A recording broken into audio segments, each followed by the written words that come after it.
Hare Krishna. As we are talking about Mahabharata stories, remember Vyasadev narrated to Ganesha as things were happening around him.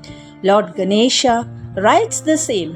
We are with Chitrarathas telling stories to Pandavas. Today, let us see the story of Kalmashapada. Who is he? We saw in our last episode.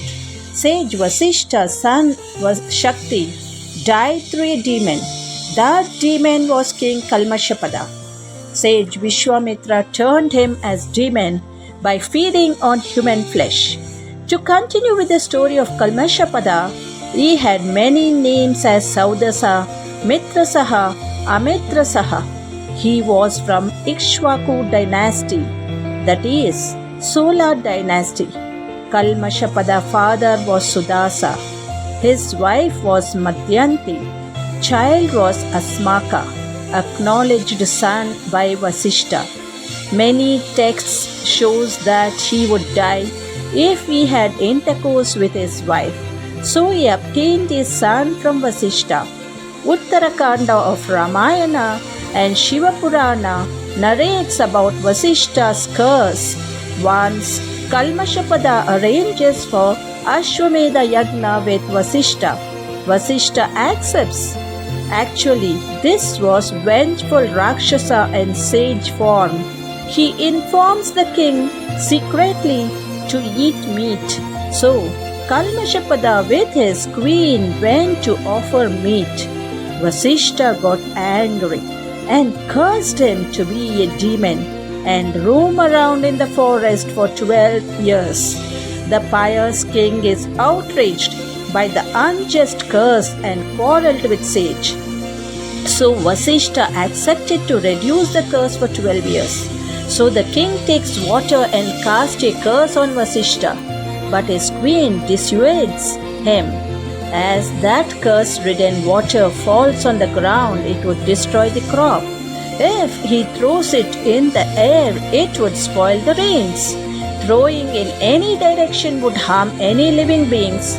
So the king throws that water on his feet. His feet becomes black and white color. He gains epithets.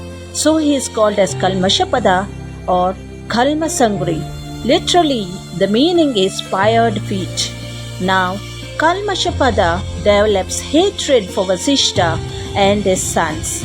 So he eats Shakti, the eldest son, and his 99 brothers. The grief-stricken Vasishta leaves the ashram and starts roaming in the forest. He tries to kill himself, but fails every time.